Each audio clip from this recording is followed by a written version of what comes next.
Hi, welcome to NicheCraft. My name is Kassi and I'm your host. And today I am going to teach you the fastest way to make a blanket. And how I'm going to teach you that is by teaching you the V-stitch. Now, some of you guys probably already know what the V-stitch is, and you're already nodding your heads like, oh yeah, that's a very fast stitch. So for me, the V-stitch is what I use when I need to work up some fabric really, really quick. And typically I make blankets out of the V-stitch, although I have made a wearable out of the V-stitch, a very light mesh top. And this can be used to make all sorts of different things. You can use it to make a scarf or even a shawl. It's very versatile. The one thing you need to know about it though is that it is very lacy. It's got excellent drape. But it is very lacy, so if you want to make sure that you're making fabric that is more warm rather than a lightweight fabric, I would just say go down a hook size, and that's just so that your stitches will be closer together. And that's all I would say about that. So today I'm going to be using the Amigo XL. It's 100% acrylic. It's from Hobie, and this is a weight 4. And the hook size that I'm going to be using with that is a J. That is a 6mm hook. So I do want to say that in my case, I prefer using a hook size up from what is typically recommended. Typically, an I hook is recommended for size 4 yarn. But anyway, I'm going to use this, and I'm going to teach you how to make a V-stitch. Not only am I going to teach you how to do that, but I'm also going to show you how to change colors if you decide that you want to change colors in the middle of it. And we're going to get started very soon. So before I teach you this super fast stitch, I want to remind you guys that I have a giveaway going on right now. So either you're going to want to pause this video and go find that giveaway and enter it, or you're going to want to enter it at the end of this video, okay? So just keep that in mind. It's worth about $150. I'm really excited about this giveaway, so make sure that you go and participate in that, all right, guys? So the second thing I want you to know is that my neighbors are outside. They must be doing target practice or something. I live in the country, and so a gun keeps going off in a very random, unpredictable way, and I can't anticipate that. So I instead of just waiting and trying to make this when they're not doing that, I'm just going to go ahead and make it now. But please understand that if please understand that this might need to be cut a few times just because it does startle me when I hear that, okay? So we're going to learn this stitch, and I'm very excited for you guys to learn it. So I'm going to get ready, and I'll meet you back here with my yarn, okay? So the first thing that we do when we are going to make a V-stitch is we take our yarn and we make a slip knot, okay? Once you've made that slip knot, put it on your hook, and the V-stitch is made in a multiple of 3. So what I'm going to have you do is make enough chains where it is a multiple of 3. So it can be, I would suggest making at least 9, if not, and then, chaining as many as you like for this particular demonstration. I'm going to be chaining 24, okay? And I want to go ahead and show you guys exactly how to chain if I have a brand new beginner here with me. We've got the slip knot on our hook, and then you pull this working yarn, you pull it through the loop, and that's 1 chain, okay? Then you do it again, that's 2. And you hold on to the chains that you're making. You do that again, so that's 3. And what I'm going to want you to do is make a multiple of 3. And I'm going to make 24 myself, and I will meet you back when I have 24 chains, all right? All right, welcome back. So I have 24 chains on my hook here, and I'm ready for the first row. So the first row, we're going to make a V-stitch into the 4th chain from the hook. So that's 1, 2, 3, 4 right here. We do not count the loop on our hook as one of the chains. We just count the chains from it. 1, 2, 3, 4. So that is where we're going to go in. So what is a V-stitch? Well, a V-stitch starts with a double crochet. So first, let's go ahead and double crochet into that stitch. All right. Okay, so we've got 1 double crochet into that stitch, right? Now we're going to chain 1, and now we're going to make another double crochet back right into the same stitch.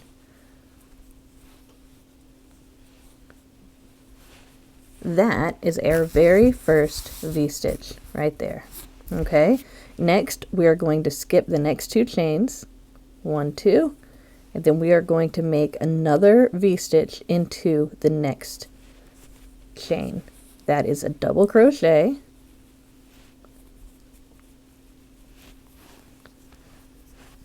chain 1, and then another double crochet into the same spot.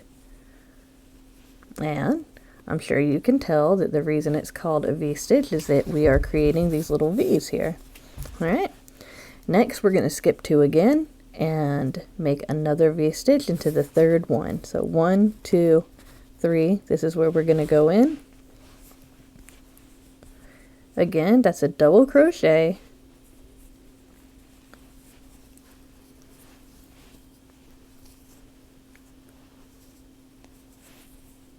okay, chain 1 and another double crochet into the same chain. All right, so here's what I want you to do. I want you to continue making this pattern, which is skip 2, V-stitch, skip 2, V-stitch, skip 2, V-stitch, until you're at the very end of this chain that you just made, and I'll meet you back there. All right? Okay, welcome back. So you should have V-stitches all the way across, and here at this very last chain here, we have 2 chains left. What we're going to do is we're going to skip 1, and we're going to put 1 double crochet into that last chain, okay? And now we are done with the row. All right, so if you look at it, and let me go ahead and take my hook out so you can see it a little bit better. We started with what looks like a double crochet here on its own, and we ended with a double crochet here on its own. All right, let me just make sure you guys can see that. All right, and then in between those are V-stitches. So that's how we frame our work, is that we have a double crochet on each side. Now watch this. So when you go to row 2, and this is your repeat row, okay, so I'll stick with you through this one. You're going to chain 3, 1, 2, 3, and then you're going to turn your work. Now this chain 3 is going to count as your double crochet at the very beginning. Okay, so you don't have to worry about making a double crochet at the very beginning of your rows because you already have it.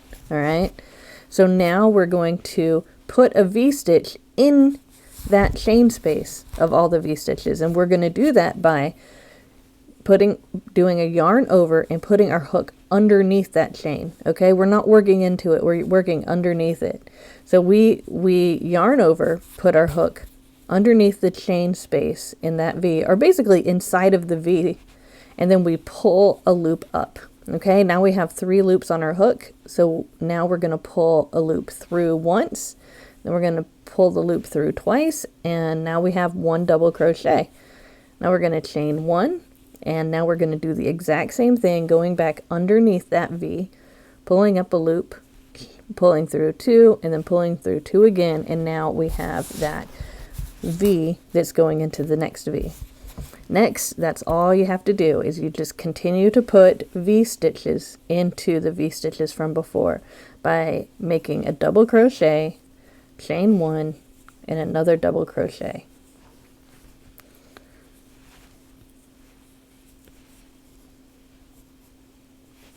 All right, again, double crochet, chain 1, and another double crochet. I was putting pressure on my yarn over here.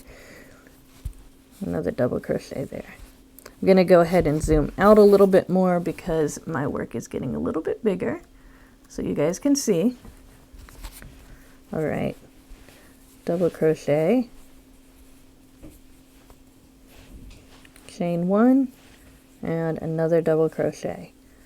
And I'm just going to stick with you guys until I reach the very end of this particular row, because this is our repeat row. Double crochet, chain 1, and another double crochet right there. I've got another V, so I'm going to put a V stitch inside of that V.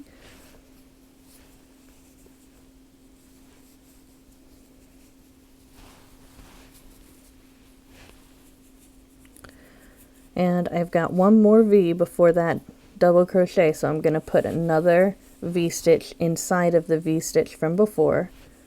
Double crochet, chain 1, and then put another double crochet. Okay, so I'm at the very end, and this was originally part of our chain.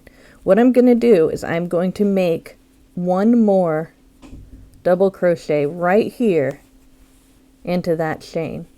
Okay, so we always end with a double crochet so that we can make sure that that's framed. Okay, and when I say that, I just mean that there's a border around it. It's not just V's that are just hanging out, that you've got some kind of box around it. Okay, so that's what we're trying to do. We're trying to put a box around it so that it'll be framed within this. Okay, so now that I've reached the end of my row, I'm going to chain up 3 again. 1, 2, 3, and I'm going to turn. So at the beginning of your row, you do not have to worry about that first double crochet because you just made it when you chained. So we're going to do exactly what we did in the second row all the way across. So what I'm going to do is I'm going to continue putting V stitches into my V stitches until I come to the very end, and at that point, I'm going to show you how to change colors if that's something that you're going to want to do for your particular project. Okay, so I'm going to continue to put those V stitches in the V stitches, and I will meet you back up at the very end. Okay, see you there. Hi, so I am at the end. How's yours looking like? Are they looking like mine? If they're too lacy for your taste, then just go down a hook size, and if you want it to be even more lacy, go up a hook size, because you can make this as lacy as you want. If you go down hook size, it'll make a nice warm blanket. This stitch is very versatile that way. So yep. Okay, so I am at the very end, and we always make a double crochet at the very end to finish off our work, right? Because when we chain up at the beginning, that counts as our double crochet, so we don't have to do that then. So I want to switch colors to this color now, okay? And so how I'm going to do that is that I am going to begin my double crochet by yarning over and going inside that loop at the very top of that chain 3, pulling through 2. I've got 2 loops on my hook, right? Instead of pulling 2 through with that same color, I'm going to come in with this new color, and I'm going to pull it through those last 2 there. That way I have got my new color. So what I can do here is that I can take scissors and I can snip these off here. This is the tail. All right. And I can either tie these together or I can weave them in. I think that for my purposes, I'm going to just go ahead and tie these together. I can go over that with a border at the end. And I'm not going to make a very large tie, so I think that that's how I'm going to do it myself. But you can leave them and just weave them in later. It really is up to you. I feel like it's more secure when I tie them together, so that's what I'm going to do. So now that I've finished that last double crochet, so I need to chain 3. 1, 2, 3. That counts as my first double crochet, so I don't have to worry about that. Now I'm going to start doing the V-stitches inside of the V-stitches again, and I have successfully changed color now. So that's how you would go about changing color if that's something that you'd like to do with this particular work here.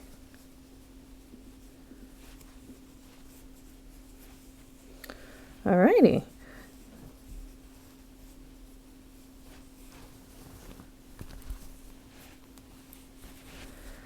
So you pretty much should have this V-stitch down at this point. All you have to do is double crochet, chain 1, and then go into the same space and double crochet again, and you have got that V-stitch. This is going to be working up super fast for you, and it's very simple. You don't have to count. It's something you can watch movies or TV with. You can chat with your friends while you're doing this. It is not something that is very active. It doesn't require a whole lot of focus. It's not like crocheting a mosaic crochet where you have to really pay attention and count. It's something that you can do pretty quickly and easily. It doesn't require a whole lot of weird movement either, so that's another thing that's really great about this. And you are in control of the fabric. You're completely in control. This works up really great in variegated yarn as well as solid colors. Even in cakes where they switch color, it looks great. I have not seen a V-stitch item, because I was going to say a V-stitch blanket, but I've seen V-stitches used for other things. I've never seen a V-stitch item that doesn't look really good. There are some variations on the V-stitch, and I would love to come back and talk about those variations at another time. But basically, this is your V-stitch. All right, so I'm really glad that I was able to share this stitch with you guys. I know that you guys are going to be able to do a whole lot of stuff with this stitch, and it'll probably be a stitch that I use a lot when I'm talking about the things that I've made, that I've come up with myself. So I really wanted to make sure I had a demonstration on how to do the V-stitch on my channel so that people could go and look at it if I'm ever talking about a pattern that requires a V-stitch. So thank you guys so much for watching to the end. Don't forget about that giveaway because you're going to want to enter. Also, if you enjoy a lot of crochet content, yarn content, tutorials, and mystery box unboxings, you're going to probably want to subscribe. All right, so go ahead, subscribe, hit that bell, because that way you'll know when I have my next giveaways. I always have them going on, and I give away at least $150 with each one of the ones that I advertise as giveaways. Some of them are hidden in my videos. So you're going to want to hit that bell for that reason. Go ahead and give me some feedback on this video. Tell me if you liked it. Tell me if there's anything that you would have done different. I'd really be appreciative if you go ahead and let me know that, because I'm dedicated to bringing the best content to you guys. All right, I'll see you guys later in another video.